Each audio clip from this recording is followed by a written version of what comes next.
You guys, interviews are hard because I always am like, I hope it was good, but you know what? In the moment, I answered the best I could. So that's all I could do.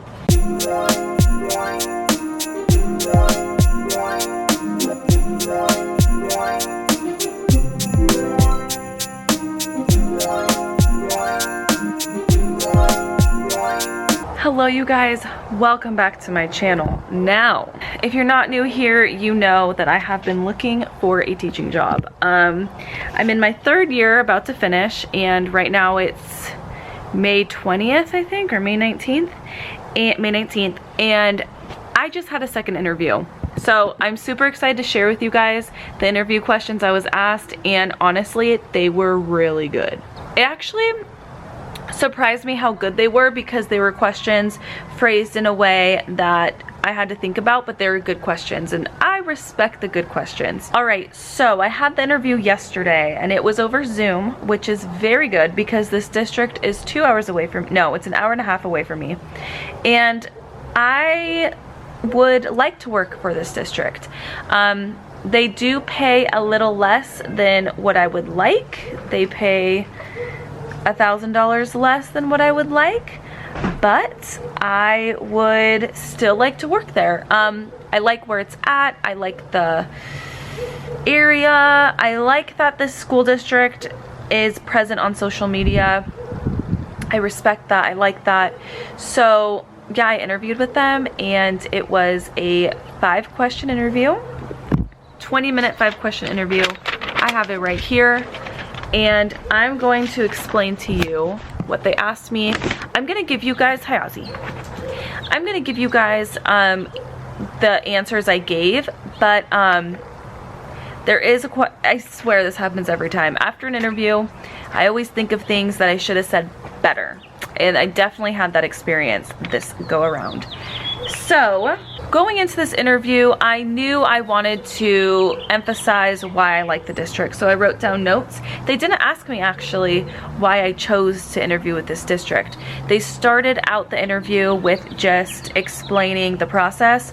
So they said next week or the next 2 weeks, they'll let me know if I made it to the next round, which hopefully I did. I feel like I did. Yeah, and they also told me that if it came down to, you know, I needed to know because I had other opportunities, just to email someone and they'll let me know, which I really like. And all right, so let's get into the questions. So the first question they asked me, I don't remember the order, I just wrote them down right after it happened. But one of the questions they asked me was about diversity in the classroom and how I encourage diversity and support diversity in the classroom. This is a question I wish I could have elaborated more on. My response was that we create a social contract. We're a Capturing Kids' Heart school, and we create a social contract. We all agree on how we want our classroom to run, and I just emphasized that students probably don't know how to like communicate their dislikes and their likes, so I make a point to teach them in the classroom. But after answering that, and I was driving actually to go get my marriage license later that day, you guys, I'm an overthinker after the fact. That's a thing that I'm working on, but I realized that I wish I could have said something along the lines of, I like to include, I want my students to feel represented. I want my students to see themselves in the curriculum we work with, and I want my students to see themselves in the everyday lessons and examples that we use in the classroom. I wish I would have said that, but I didn't. But it's okay, because I think my answer sufficed, so I mean, that's all I can do is just give it my all and move forward. The next question they asked was, what are 3 instructional strategies that I find important to teach that should be taught, and how to implement them into the classroom? Like, what are they? And this question actually ran for a long time. They actually had to tell me to move on because I was spending so much time on this question, which is okay to me because I think this is very important. So I talked about teaching restate, answer, cite, explain. I talked about RACE, R-A-C-E. I talked about how students really need to build on how to sort and find evidence through text, to support their claims, to support their opinions. It all starts in writing. It starts with everything. You can integrate into every subject. I mean, you can see how long I talked about it. I then talked about supporting main ideas and finding main ideas to finding supporting details to support the main idea. And I talked about how that is the very base level of writing. If we're gonna write an opinion piece, according to the CASP, what we do for the CASP is they have to read through a source page and pull details. Very basic. Same even for answering comprehension questions. They should read through a source, pull supporting details, helps them answer those questions, and then it goes back into restate, answer, cite, explain. And then lastly, I wanted to incorporate math.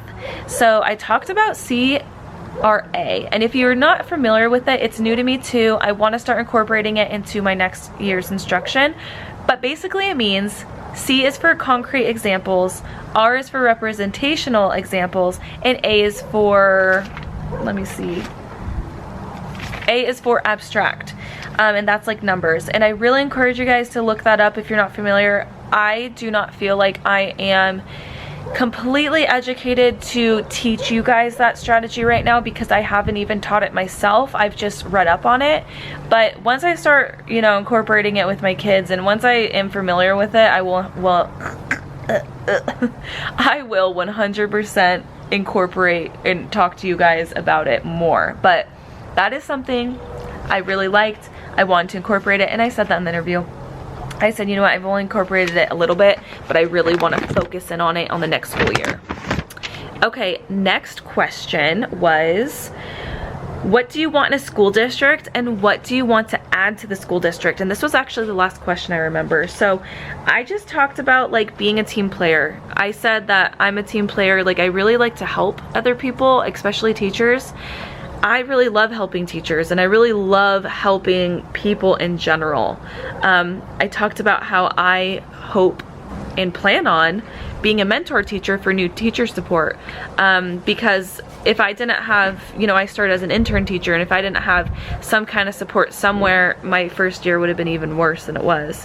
So, and I guess I'm being a little hard on myself. My first year was pretty bad. I think I'm gonna make a podcast episode on it soon just to self-reflect and heal from it, because honestly, I am working on healing past my first year teaching experience because it was pretty hurtful on the soul. I just had to record this real quick. They're playing. Okay, anyways. But yeah, I just said I want to be like in a school that has team, you know, I'm a team player, I like to help. And then I also brought up the example of coming up with the 5th grade graduation for this year. Like I wanted my students to have a graduation. You know, I instigated it, I guess. Like I brought the idea to the table and I just talked about that and I told them I was planning it. So that's just what I said, just cohesive. Team building, a team. That's what I said. Hopefully it was good. All right, question number 3. What is a learning experience I have had and learned from in the classroom? This was the first question actually, and I will say my answer to this, the person interviewing me said that they really like this answer. So listen up. I said my number one learning experience from teaching this far is to what